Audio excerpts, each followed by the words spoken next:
हम आपको विद्यालय प्रबंधन में विभिन्न सह अभिकर्मियों की भूमिका के विषय में पढ़ा रहे थे, जिसके अंतर्गत प्रधानाध्यापक की भूमिका, मातृ शिक्षक संघ की भूमिका, ग्राम शिक्षा समिति की भूमिका के बारे में हमने आपको बताया था कि शिक्षा में इनका क्या योगदान है। अब हम दो और बताएंगे इसमें आपको। चौथा है मीना मंच की स्थापना। मीना मंच की स्थापना, ये मीना मंच क्या है? सरकार ने मीना मंच योजना का संचालन बालिकाओं में शिक्षा के प्रति जागरूकता पैदा करने के लिए शैक्षिक योजना को कार्यान्वित करने के लिए मीना मंच का गठन किया। मीना मंच में एक बालिका होती है, मीना नाम की एक बालिका होती है, जिसको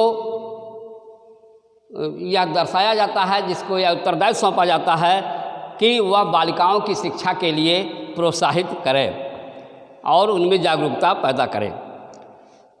अब मीना मंच के उद्देश्य।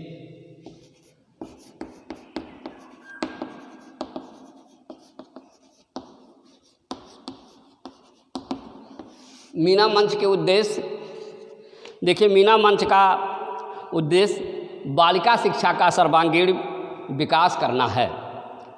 इसके प्रमुख उद्देश्य इस प्रकार हैं। बालिकाओं को अपने विचार व्यक्त करने के लिए एक मंच बनाया गया है और जिससे बालिकाओं में बोलने की शक्ति, पढ़ने की रुचि और शिक्षा के प्रति जागरूक होने के लिए बताया गया है। इसका मुख्य उद्देश्य है। दूसरा उद्देश्य है, मीना मंच का उद्देश्य बालिकाओं में नेतृत्व की क्षमता प्रदान करना। नंबर 3, मीना मंच के माध्यम से बालिकाओं में प्रेम, सहयोग तथा एक दूसरे की सहभागिता प्रदान करने का उद्देश्य। माने इस तरह से मीना मंच के उद्देश्य को हम कह सकते हैं कि नंबर 1,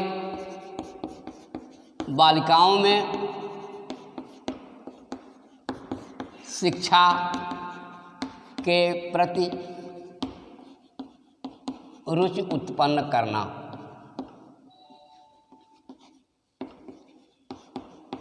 नंबर 2,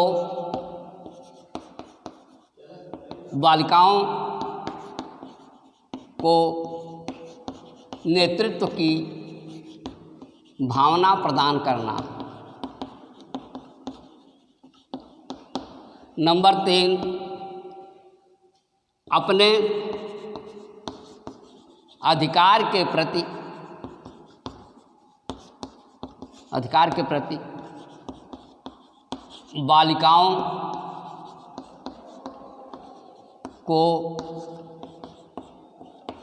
जागृत करना। नंबर 4, निर्बलता को त्यागना।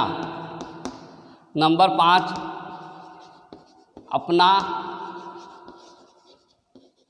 अधिकार समझना।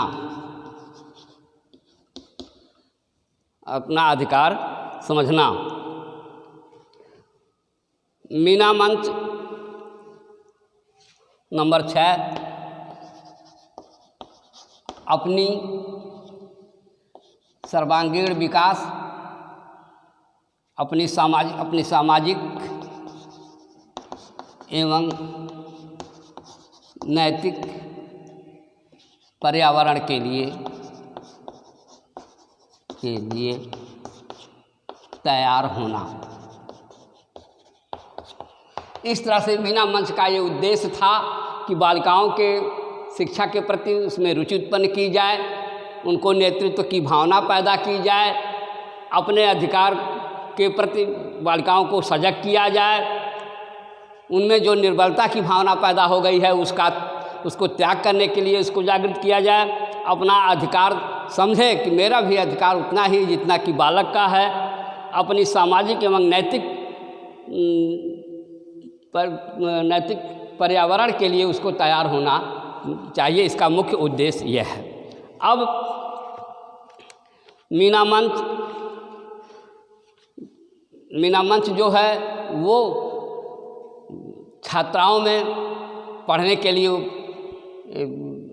जागरूकता पैदा कर रहा है।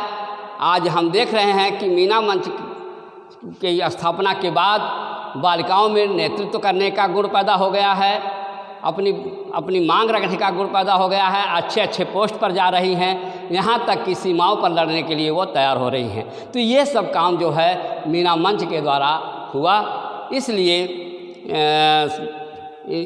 इनकी भी शिक्षा में मीना मंच की बहुत अहम भूमिका रही है। और लास्ट है, आपको बताएंगे शिक्षक अभिभावक संघ की स्थापना।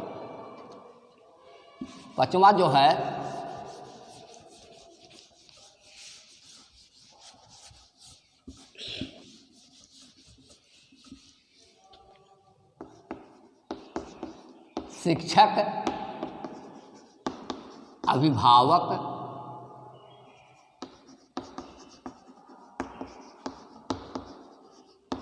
शिक्षक अभिभावक संघ। शिक्षा में कि विद्यालय के प्रबंधन में विभिन्न अभिकर्मियों की भांति शिक्षक अभिभावक संघ भी बहुत महत्वपूर्ण योगदान प्रदान करता है।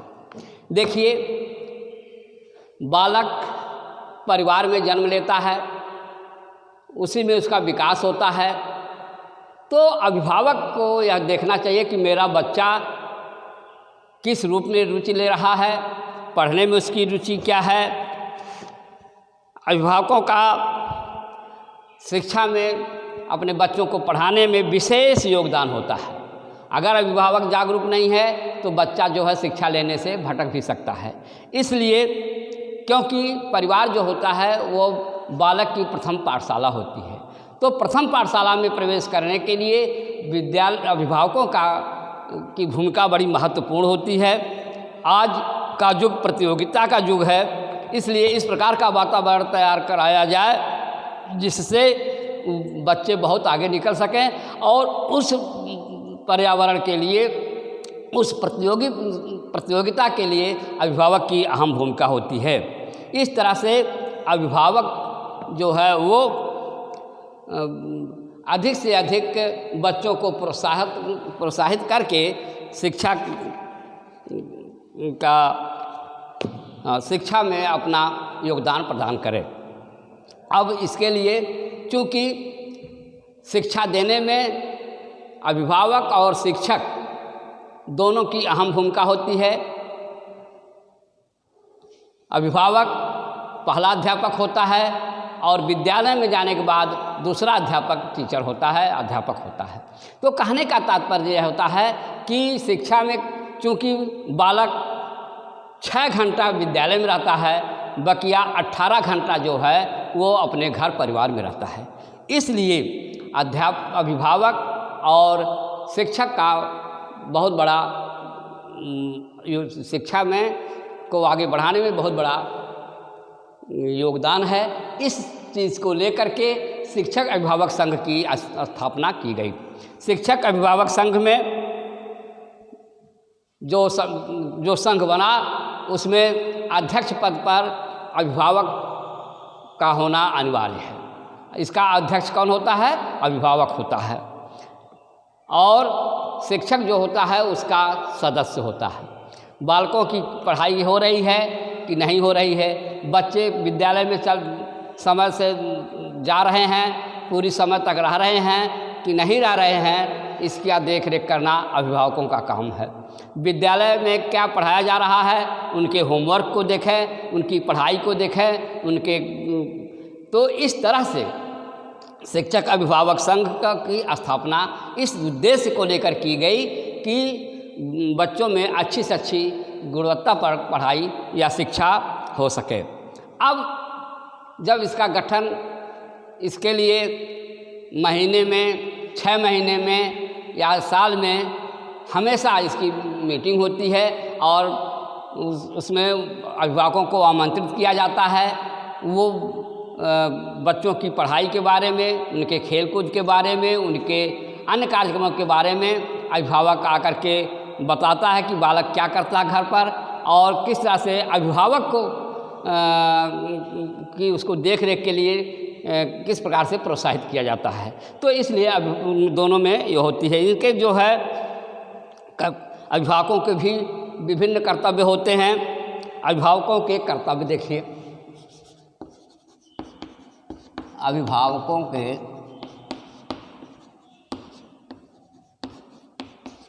कर्तव्य, अध्यापकों के पहले अध्यापकों का जो है बहुत महत्वपूर्ण कर्तव्य होता है बालकों के विकास में। पहला है बालकों को नियमित रूप से विद्यालय भेजना, नियमित रूप से विद्यालय भेजना। नंबर 2,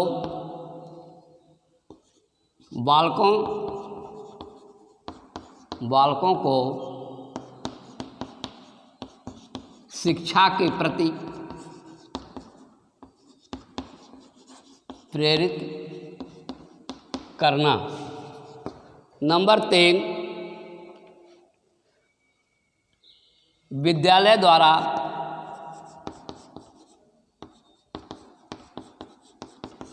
दिए गए गृह कार्य को पूरा कराना। नंबर 4, विद्यालय के शिक्षकों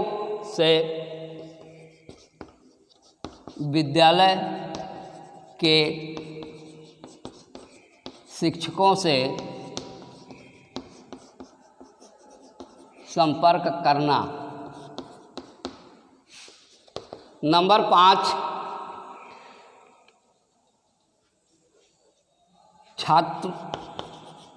छात्रों के प्रति ध्यान देना। नंबर 6, उनकी संगत को परखना।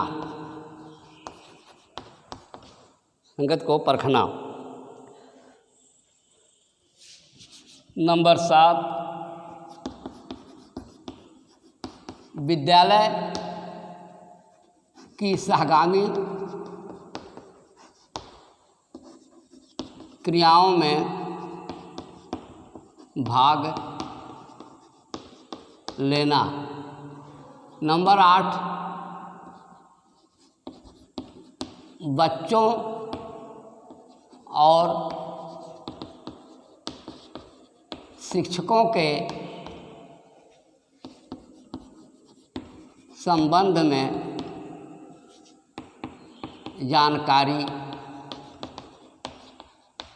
जानकारी देना।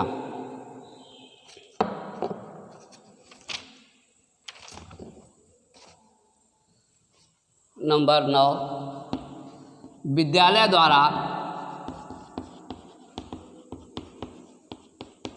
आयोजित विभिन्न कार्यक्रमों में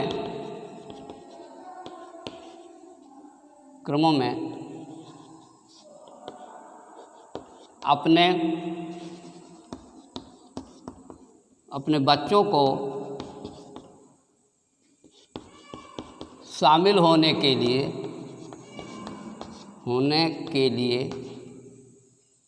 प्रेरित करना। इस प्रकार से अभिभावक के बहुत से कर्तव्य होते हैं। जैसे नियमित रूप से विद्यालय भेजना। पहला कर्तव्य है कि अभिभावक अपने बच्चे को नियमित रूप से विद्यालय भेजे, उस पर विशेष ध्यान दे कहीं बालक इधर उधर तो नहीं भटक रहा है, इसलिए नियमित रूप से विद्यालय में भेजें और उसको ये भी देखें कि पूर्ण समय तक विद्यालय में रहे। बालकों के शिक्षा के प्रति प्रेरित करना, बालकों को पढ़ाई के प्रति जागरूक करना, पढ़ने में रुचि दिलाना, उनको ऐसा माहौल पैदा कर दें अभिभावक कि बच्चे स्वयं पढ़ने के लिए प्रेरित हो जाएं। नंबर 3, विद्यालय द्वारा दिए गए गृह कार्य को पूरा कराना।